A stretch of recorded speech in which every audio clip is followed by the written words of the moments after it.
I do a bit of plastering, but it's definitely not my day job. One of the things that I use to aid in mixing up base coat is I use scales. The manufacturer has like a ratio, I think it's 3 litres of water per 5 kilos of base coat, something like that. I'm never going to use 5 kilos of base coat at a time. I'm just not that fast. I might do 2.5 kilos of base coat at a time. I'll measure out, what's that, 3 to 5, 1.5 kilos of water on the scales, and then do the base coat to get up to 4 kilos. Is that right?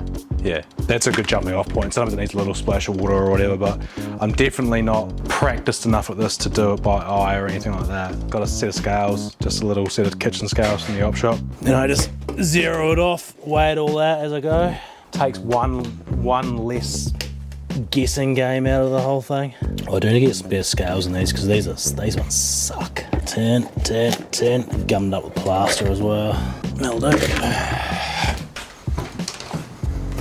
So that's roughly 1.3. I'll ease up slightly on the base coat. So yeah, it is 5 kilos of powder, 3 litres of water. So 2 kilos on top of that. All right. It's a rough guideline anyway, because when you're taping, it wants to be slightly wetter than if you're doing your second coat of base coat. Just needs a touch more base coat. You want to minimise adding base coat, additional base coat after you've started mixing, because apparently it goes off faster. So it's looking pretty good.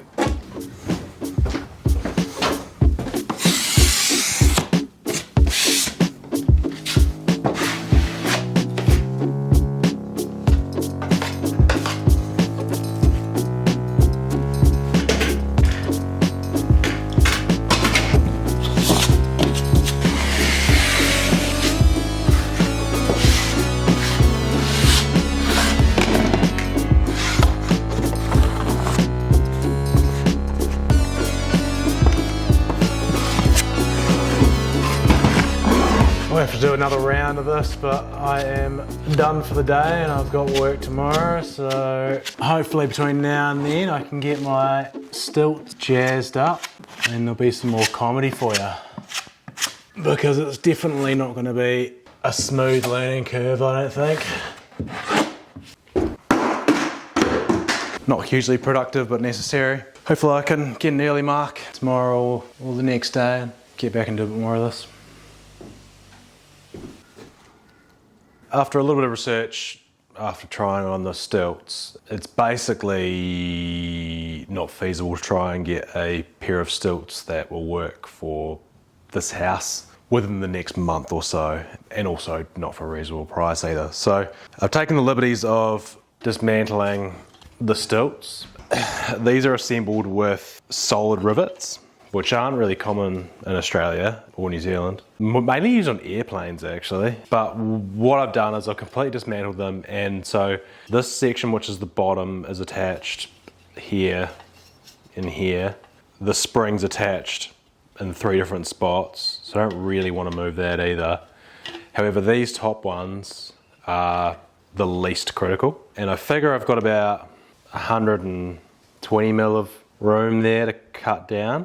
I don't want to have to move that spring because it's going to be quite difficult for me with the tools I've got to try and replace those pins. Also, the bottoms I don't want to chop off either because they've got the threaded captive nuts in them. I could use a bolt, but it's just more of these rivets to have to replace. Also, it's got this little legs have like a plastic tab and it locks into that. So the least invasive, the least work definitely is just to chop off here. At the same time, I'll have to chop off the length, you know, the equivalent length. So if I'm cutting there, I need to cut down this leg as well. These are the uprights for the leg stirrups, so I may have chopped those as well. I'll just see how I go.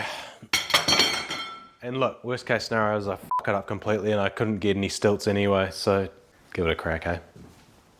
Because there's still adjustability after I cut them, the more I take off, the better.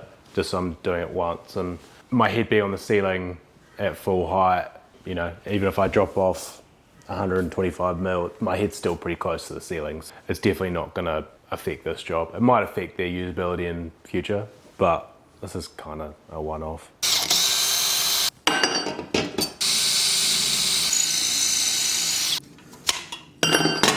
It's like I don't want you to take them off. This is not a blade designed for cutting aluminium. Not to mention it's a little bit rusty. I'll have my safety glasses on and I'll just take the cut slow and hopefully it'll be sweet as. It'll be fine, it just probably may not be as tidy a cut as you'd want, but I can always tidy it up with a file if I need to.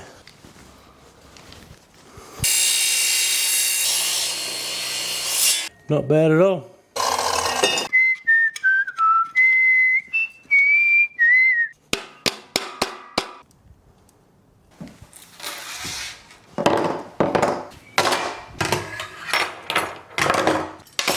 First step's pretty straightforward. We just need to remember which side the toe end's on. Is it on the spring or is it on the opposite side?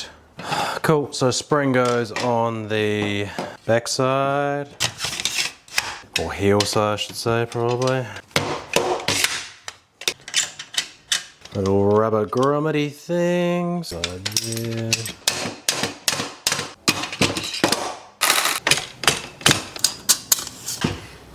Oh, it's great. 4 mil. No way. Snow peas. Did you get potatoes? We've got so many avocados. That's all right. Well, I'm looking forward to having a look through it. All right, buddy. Bye. Well done. I did it. Now for the fun part, eh? See, I haven't fallen off yet. It's really weird though.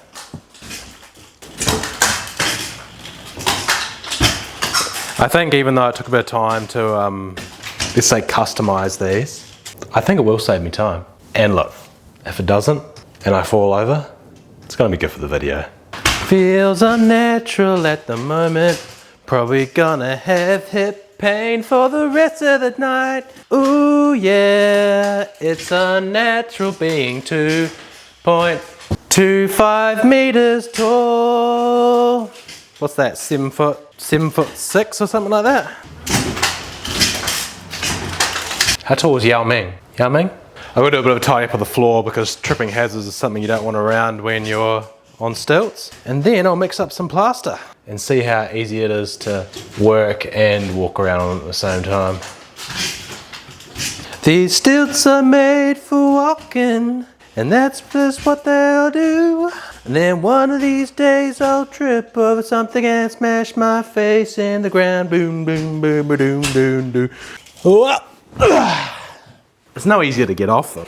I'm sure there's a trick to it, but at least with the replacement non-slip mat I put on the bottom of the soles, it's not sliding away from me as I'm trying to get out of them. It's just awkward.